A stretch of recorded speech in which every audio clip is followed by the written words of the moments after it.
Yeah, this is me. Y'all remember, did a song about my daughter on Thursday.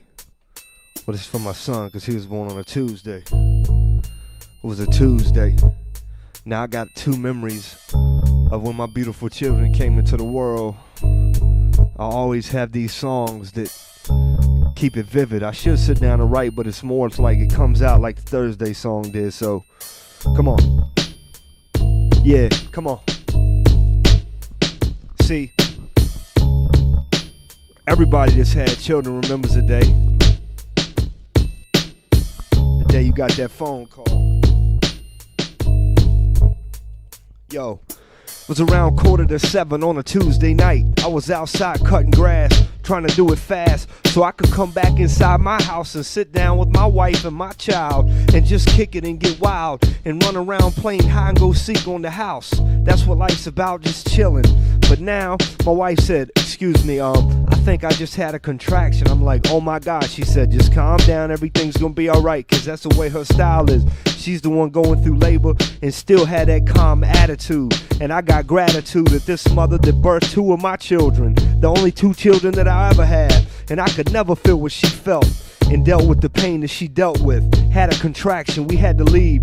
We got her together, gave Elizabeth the bath, and we went down to Trudy and Uncle Cecil's. These are good people, because you know it's cool when you can take your family and drop them off and trust them to be safe and sound. So we left the driveway and I hit a bump on the ground. Uh-oh, her water broke. She was on the phone with Nancy, talking about how we're on our way to the hospital. And the contractions now was like 3 minutes apart.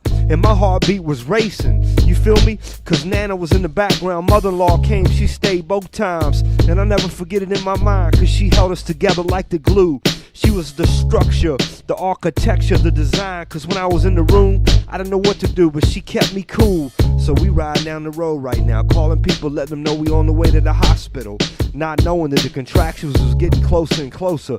It was like a roller coaster, and I didn't know when it was gonna be over. So we kept getting closer to Palmyra, Fork Union, through. I was like, should we call 911? Because the baby was moving. She was carrying him low anyway, because everybody would say that when they walked up to her. And they knew, like, man, I know it's a boy the way you carrying that baby low down in your pelvic region. It's pleasing. So I kept driving in the van, hold my wife's hand clutching tight.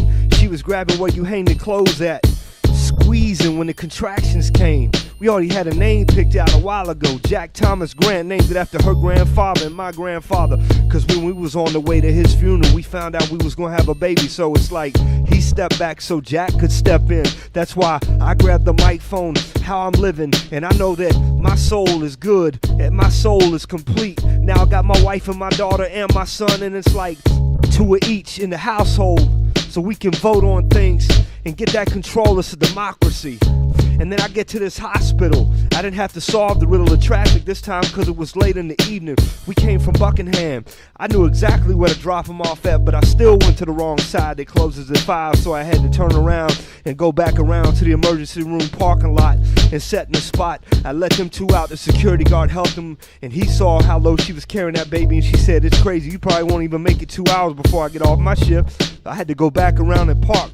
By the time I got up there, it was like 9:05 in the room, and I was like, woo! Waiting for the anesthesiologist, but he said it's too late. We can't even wait. She set up to try to get the needle in. She was like, oh my God, I gotta push. So she pushed, and this time we had a female doctor delivering the baby.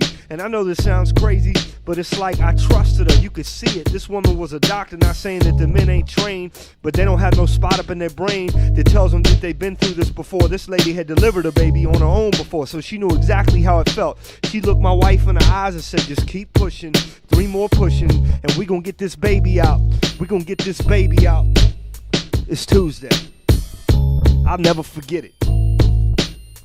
I'll never forget it, son.